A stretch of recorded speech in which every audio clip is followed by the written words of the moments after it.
Hi everyone, welcome back to my YouTube channel, and in today's video I'll be teaching you how to change your TikTok password quickly and easily. Let's get right into it. First, open your TikTok app, tap on the profile icon located at the bottom of your screen, then click on the three-line icon at the top right corner of your screen to access the menu. From there, navigate to Settings and Privacy. In the Settings and Privacy menu, select the Account option.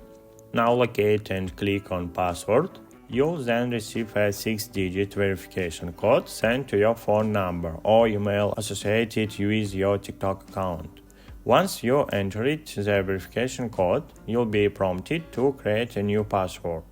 Make sure your new password is at least 8 characters long and includes at least one number and one specific special character, such as hashtag, question mark, exclamation point, dollar, and so on. After entering your new password, click on Next to confirm the change. That's it. You've successfully changed your TikTok password. I hope you found this video helpful. If you didn't, don't forget to smash the like button, subscribe to my channel and hit the notification bell. Let me know in the comments if this video was useful to you or if you encountered any issues. Thanks for watching, and until next time, take care.